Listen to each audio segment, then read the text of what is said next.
राम राम सी भाइयों को। भाइयों, आज का हमारा टॉपिक है बकरी पालन, गोट फार्मिंग। जो भी भाई गोट फार्मिंग करना चाहता है, ये वीडियो उन लोगों के लिए बहुत ही महत्वपूर्ण है, क्योंकि आज के टाइम में बकरी पालन एक बहुत ही फायदे का सौदा है। जो भाई बकरी पालन करना चाहता है उनके लिए ये वीडियो जरूर देखें, क्योंकि बकरी पालन के अंदर बहुत सी छोटी छोटी चीज़ें होती हैं जिनके बारे में हमें पता नहीं होता, और उनकी वजह से बकरी पालन जो होता है वो फेल हो जाता है। तो आज की वीडियो में आप लोगों के लिए वही चीज़ें आप लोगों को दिखाएंगे, बताएंगे कि क्या करना चाहिए, क्या नहीं करना चाहिए, कौन सी दवा कब देनी चाहिए। सबसे पहले चैनल को सब्सक्राइब और लाइक फॉलो जरूर कर लो। मुझे बकरी पालन के अंदर होता है, हर साल वैक्सीनेशन बहुत ही ज़रूरी होता है बकरियों के अंदर, और समय निर्धारित होना चाहिए कि बकरी पालन कौन से समय में करें, कब करें, क्या करें। तो अगर बकरी पालन करना चाहते हैं तो एक तो मध्य सर्दियों के अंदर और बरसात के मौसम के अंदर बकरी पालन ना करें। अगर आप नया फार्म स्टार्ट करना चाहते हैं तो सबसे बेस्ट समय है सितंबर, अक्टूबर और नवंबर का महीने का। इसके अंदर आप बकरी पालन कर सकते हैं, तभी आप एक सक्सेसफुल गोट फार्मर बन सकते हैं। तो सबसे पहले समय निर्धारित होना बहुत ही ज़रूरी है। इन 4 महीनों के अंदर आप अपना फार्म स्टार्ट कर सकते हैं, और इसी के साथ हर साल हर महीने 3 महीने से वैक्सीनेशन होना बहुत ही ज़रूरी है। तो सबसे पहले जो वैक्सीनेशन आता है वो आता है ईटी का, फड़किया का वैक्सीनेशन, जो बरसात के होने से 1 महीने 1.5 महीने पहले होता है, जिससे बकरियां हरा चारा खाती हैं, जिससे उनको फूड पॉइजन होता है। उसी वजह से जो फड़किया रोग बोलते हैं, हमारी राजस्थानी भाषा में उसे बोलते हैं रेसवाड़िया। तो ईटी की वैक्सीन जो होती है वो बहुत ही ज़रूरी होती है। हर जानवर को सबकट 1 ml की डोज होती है जो हर जानवर को लगानी होती है। उसके बाद 14 दिनों के बाद उसकी बूस्टर डोज होती है, जो सेकेंड डोज बोलते हैं, जिससे वो लगानी होती है, और जिससे इसकी रोग प्रतिरोधक क्षमता ज़्यादा होती है, वो बहुत ही अच्छी होती है इससे। और इसके बाद आती है हमारी एफएमडी वैक्सीनेशन को हम सितंबर से अगस्त के महीने में कर सकते हैं।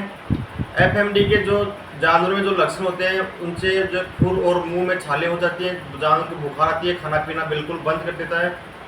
और इस वैक्सीनेशन को करना बहुत ही ज़रूरी होता है, साल के अंदर 1 बार करना इससे ज़रूरी होता है। और इसके बाद जो आती है वो आती है पीपीआर के अंदर जानवरों में जो लक्षण होते हैं वो आते हैं तेज़ बुखार होना, मुंह में छाले होना, पेट में छाले होना। सबसे भयानक जो बीमारी होती है वो जानवरों के अंदर पीपीआर होती है। तो इसका वैक्सीनेशन जानवर को बहुत ही ज़रूरी है, जो कि मार्च के महीने में 1 मार्च से लेकर 15 मार्च तक हम पीपीआर की वैक्सीनेशन जानवर को कर सकते हैं। इसकी डोज होती है पर एनिमल को 1 ml सबकट इसकी डोज होती है, और इसकी जो रोग प्रतिरोधक क्षमता है ये 3 साल तक ये कायम रख सकती है। तो ये जो पीपीआर होती है ये जानवरों के अंदर बहुत ही ज़रूरी है।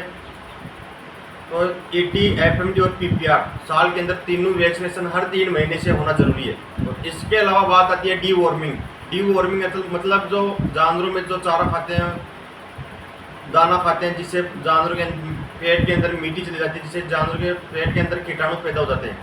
इसके लिए हमें डीवॉर्मिंग करवाना जानवरों को बहुत ही ज़रूरी होता है। हर 3 महीने से जानवर को डीवॉर्मिंग होनी चाहिए, जिसके अंतर्गत बरसात के समय में हरा चारा उगने से पहले जानवर को नीलजान 10 ml हर एनिमल को सुबह खाली पेट पिलाना ज़रूरी होता है।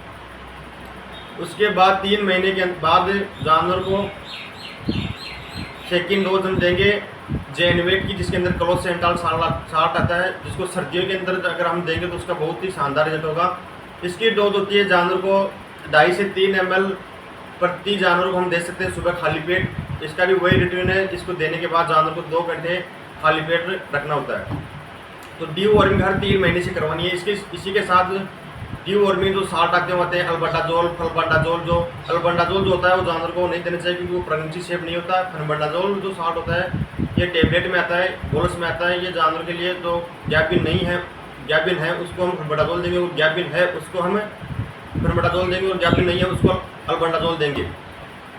अगर ये आप दोनों नहीं देना चाहते तो इसके अलावा आप लोग नीलजान, जिसके अंदर 60 आता है, ऑक्सीक्लोराइड ल्यूमिसोल 10 ml हर जानवर को, जैसे मैंने बताया, वो आप दे सकते हैं।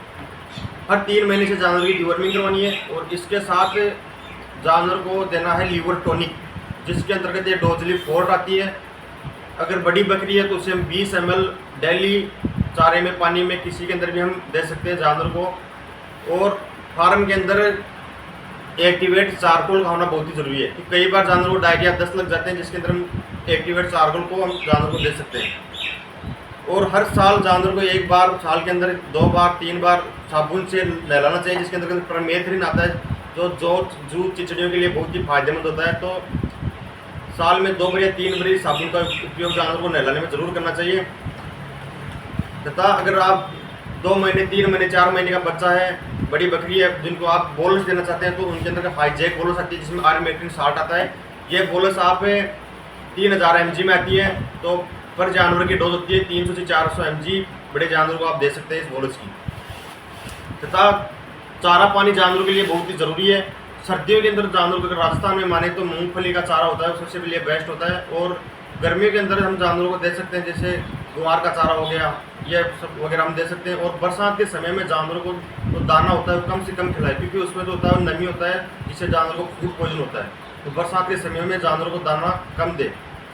तो आज का जो वीडियो था हमारा यही था कि बकरी पालन अगर आपको करना है तो उससे पहले उसके बारे में जानकारी होना बहुत ही ज़रूरी है कि बकरी पालन कैसे करें, क्या करें, कब नहीं करें। और अगर किसी भाई को किसी प्रकार की जानकारी चाहिए तो कमेंट सेक्शन में कमेंट कर सकता है, उसका रिप्लाई दिया जाएगा भाई। और मैं पर्सनल अपने नंबर भी डाल दूंगा वीडियो के ऊपर, जिससे आप व्हाट्सएप से मैसेज करके आप लोगों को जानकारी मिल सकती है। क्योंकि बकरी पालन में जानकारी बहुत ही ज़रूरी है, किसी अनुभवी आदमी से राय लेकर बकरी पालन करें। थैंक यू भाइयों, आज का मेरा वीडियो यहीं तक था। तो सभी भाई चैनल को लाइक करें, सब्सक्राइब करें, फॉलो करें। धन्यवाद, थैंक यू।